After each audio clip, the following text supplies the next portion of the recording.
આજે હું તમારી સાથે શેર કરી રહી છું સોયા સ્ટીકની રેસીપી। તો અહીંયા મેં સોયાબીન લીધા છે, સોયા ચંક્સ। તો તેને સારી રીતે મેં ધોઈ નાખ્યા હતા અને તેને આપણે ખાંડણીમાં અધકચરા ખાંડી નાખીશું।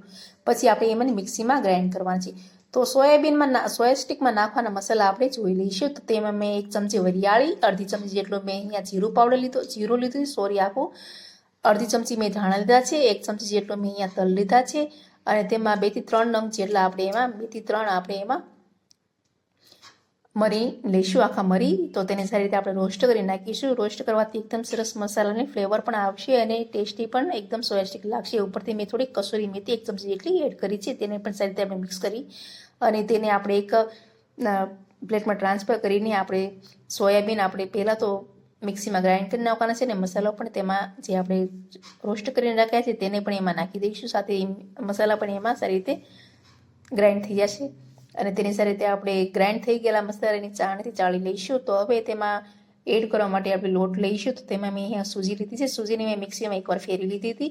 તે આખી સૂજી હતી તેથી મેં ઝીણી કરી નાખી છે અને તેમાં આપણે અડધો કપ જેટલો એમાં ચણાનો લોટ એડ કરીશું। આ તો જે સોયા સ્ટીક છે તે સોયા સ્ટીક મકાઈના લોટના બને છે, પણ મારી પાસે તે અવેલેબલ નહોતો એટલે મેં સોયાબીનનો નવી રીતે બનાવ્યું છે। તો સોયાબીનના લીધા છે અને તેમાં આપણે આ લોટની અંદર આપણે મીઠું એડ કરીશું। અહીંયા ખાડો પાડી દઈશું લોટમાં અને તેમાં મીઠું અને મીઠા પછી આપણે તેમાં 1-2 ચમચી જેટલું આપણે તેલ મોણ માટે લઈશું અને તેની સાથે જ આપણે તેમાં પણ પાણી રેડી દઈશું, જેથી તમારે આ પાછળથી પાણી રેડવું જરૂરી નથી। પાણી તમારે કેટલું રેડવું છે તે તમે તમારા લોટ પ્રમાણે નિર્ભર રહેશે। તો હવે સારી રીતે લોટ મેં અહીંયા બાંધી લીધો છે। તો તે કડક પણ નથી અને નરમ પણ નથી, એવી રીતે મેં એને સારી રીતે ગરમ પાણીથી લોટ એને બાંધ્યો છે।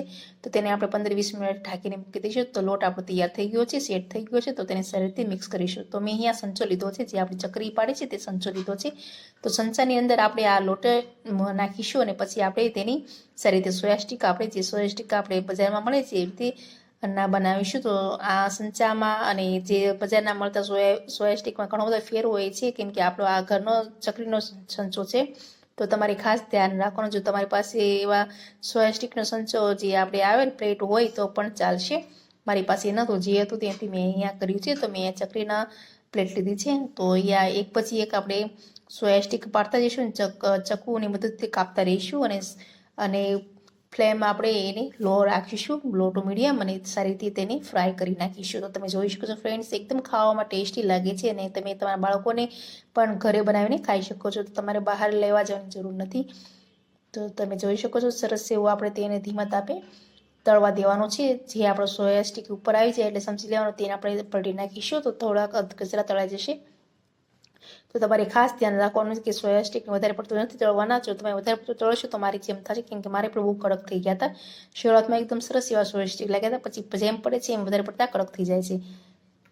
તો તમે જોઈ શકો છો ખાવાની મજા આવે છે આ સોયા સ્ટીક। તમે ક્યારે ઘરે બનાવો છો તે મને કોમેન્ટ સેક્શનમાં જરૂરથી કહેજો। તો અહીંયા અમારા સોયા સ્ટીક આપણા બનીને તૈયાર થઈ ગયા છે। તો હવે આપણે તેને એક પ્લેટમાં ટ્રાન્સફર કરી નાખીશું અને હું તમને બીજી વાર બનાવીને પણ દેખાડીશ। તો અહીંયા હું એને હવે રાઉન્ડમાં ફરતી એની રીતે આપણે નાખીશું, જેથી આપણે એને હાથથી તોડવાના છે એટલે સોયા સ્ટીક બની જશે। તો તમે જોઈ શકો છો ફ્રેન્ડ્સ, સરસ એવા સોયા સ્ટીક બનીને તૈયાર થઈ ગયા છે। તો હવે આપણે સોયા સ્ટીકમાં નાખવાનો મસાલો એડ કરીશું, મસાલો બનાવીશું। તો મેં અહીંયા 1 ચમચી લાલ મરચું નાખ્યું છે અને તેમાં આપણે જે પણ મસાલો તમારે નાખવો હોય તે નાખી શકો છો। તો મેં અહીંયા ચાટ મસાલો લીધો છે, તે પણ આપણે 1 થી 1.5 ચમચી જેટલો ચાટ મસાલો એડ કરીશું અને તમારી પાસે જે પણ અવેલેબલ હોય તે તમારા મસાલા એડ કરી શકો છો। મારી પાસે જે પણ અવેલેબલ હતા તે મેં એમાં એડ કર્યા છે અને તેમાં હળદર, ધાણા જીરું તો તમારે નાખવાનું છે। તો મેં અહીંયા ગરમ મસાલો પણ હતો થોડોક, તે પણ એડ કર્યો છે। એમાં મેં મેગી મસાલો નાખ્યો છે, તેનો ટેસ્ટ બહુ સરસ આવે છે અને થોડોક આપણે તેમાં સંચળ પાવડર એડ કરીશું, જેનો ટેસ્ટ વધારે પડતો સારો આવે છે। તો તમે જોઈ શકો છો ફ્રેન્ડ, એકદમ મસાલો આપણો સરસ રીતે તૈયાર થઈ ગયો છે અને હવે આપણે તે સોયા સ્ટીક ગરમ સોયા સ્ટીકમાં આપણે ફેલાઈ દઈશું। તો તમે આ રેસીપી ક્યારે બનાવશો તે મને જરૂરથી કહેજો।